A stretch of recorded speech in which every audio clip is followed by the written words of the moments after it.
वाले अगर कोई है, कानून वस्तु सब स्नेह करते हैं, सब ममता दिखाते हैं, सब मोह दिखाते हैं, कारण वश में। आप बाल बच्चा को खूब बढ़िया से पालते पोसते हैं, कारण नहीं है। बिना कारण के आप इतना पढ़ा लिखा रहे हैं, दम लगा देते हैं, जमीन बिकेगा बेचेगा, लेकिन हम परमात्मा बेटा को नौकरी दिला देंगे। बिना कारण के महाकारण है, कारण है दम नहीं, महाकारण है, इसलिए चीजा लगा देते हैं।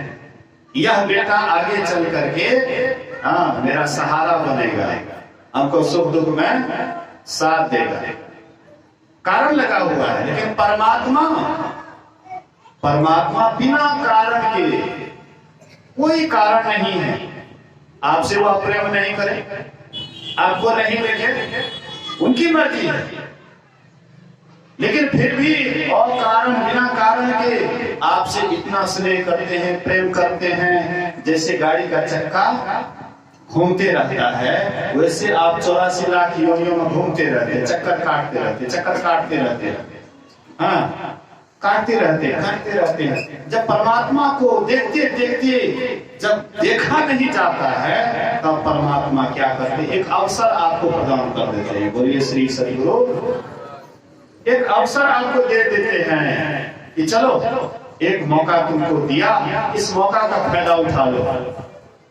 मनुष्य शरीर में आकर के यह मौका का फायदा उठा लो, मेरे पास आ जाओ,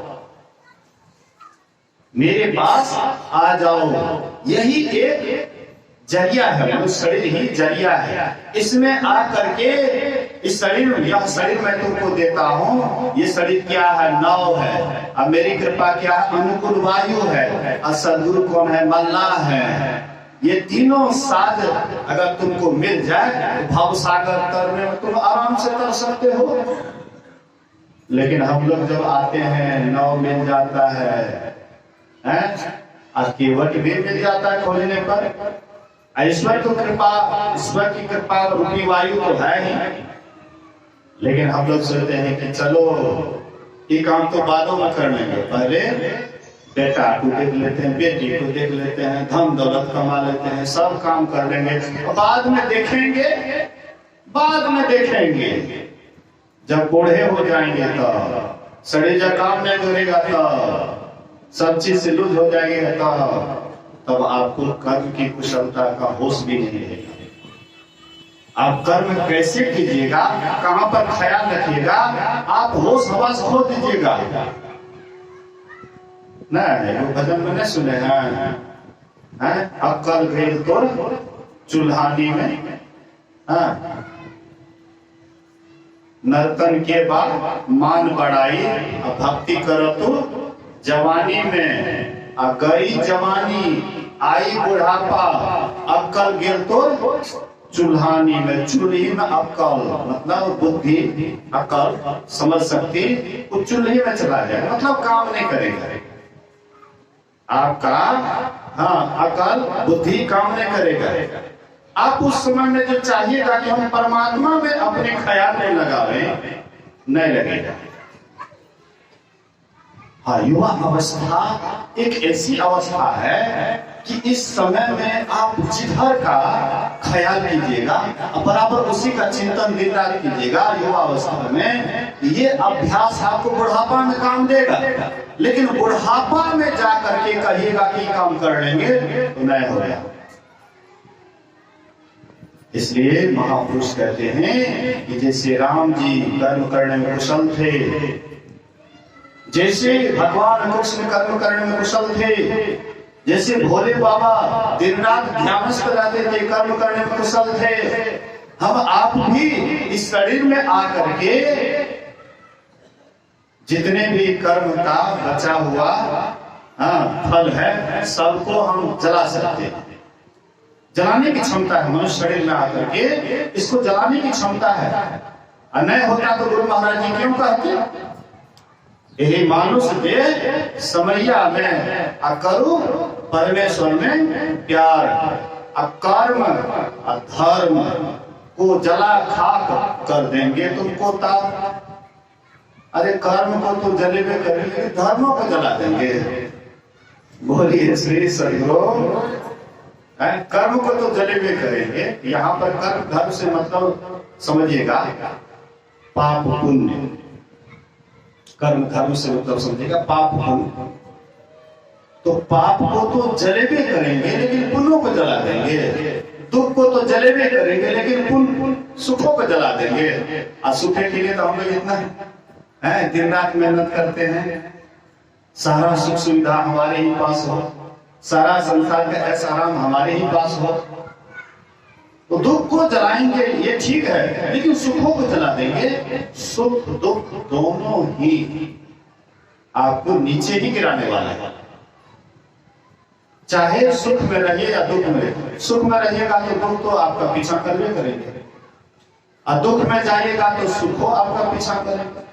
तो भाई दुख उठाया है तो चलो सुख भी ले लो, और कोई सुख लिया है तो भाई तुमने सुख लिया है तो दुख कौन लेगा? अब दुख लो। जैसे दिन रात, दिन रात जैसे अनवरत रूप से चलते रहता है। आपने दिन का आनंद लिया है तो रात का अंधेरापन का दुख कौन उठाएंगे? इसलिए महापुरुष कहते हैं ये दोनों से ऊपर उठो, और ये दोनों से ऊपर उठने का एक ही तरीका है। यदि शैल समम पापम विस्तृणम बहुयोजनम विद्यते ध्यान योगेन नान्यो वेद कदाचन। कई योजन तक पहाड़ के समान यदि पाप राशि हो तो वह ध्यान योग से नष्ट हो जाता है, और इसके समान पापों का नाश करने वाला अभी तक कुछ नहीं हुआ। ध्यान के समान पाप और पुण्य दोनों को जलाने वाला अगर कुछ है तो वह ध्यान योग है। ध्यान कहते हैं एक ओरता को, एक ओर हम आपका ख्याल हो जाए, विषय से निर्विषय की ओर हो जाए, विषय से निर्विषय की ओर होगा। जैसे आपका मन शून्यगत होगा तो शून्य में बहुत बड़ा पुण्य है। संसार का पुण्य करते हैं तो हम अहंकारी बनते, याद रखिएगा। संसार का अगर कोई पुण्य कर्म करते हैं तो अहंकार पहले ही दिमाग में आ जाता है, लेकिन अगर ध्यान के द्वारा जो आपके अंदर शून्य आएगा वह शून्य में अहंकार नहीं, अहंकार समाप्त हो जाता है। जब अंदर के अंधकार को पार कीजिएगा, प्रकाश के शून्य में प्रवेश कीजिएगा तो वहां पर अहंकार आपका नाश हो जाता है। इधर जितना भी आप जग जाजन कीजिएगा, चाहे सत्संग करवा लीजिए, भंडारा करवा लीजिए, बाहर में खूब आपका जस होगा, आपका नाम होगा, कृति फैलेंगे, लोग कहेंगे भले आदमी है, मंदिर बनवा दिया, ऐसा कर दिया, वैसा कर दिया, और अहंकार आपके माथे पर दिन रात और घर करते जाएगा। आप अहंकार से दिन रात दबते जाइएगा, और जिसका अंत में नतीजा होगा कि आप नरक में चले जाइएगा। लेकिन आप अगर दोनों से ऊपर उठ करके अपने अंदर में दोनों के बीच में अंधकार से ऊपर उठने के लिए गुरु जुक्ति से साधन भजन के द्वारा दोनों धार को एक कर लेंगे और वह शून्य में जब चले जाएंगे बहुत बड़ा पुण्य होगा, लेकिन उसका अहंकार आपको नहीं होगा, आप निरहंकारी हो जाएंगे। यही है कर्म करने की कुशलता।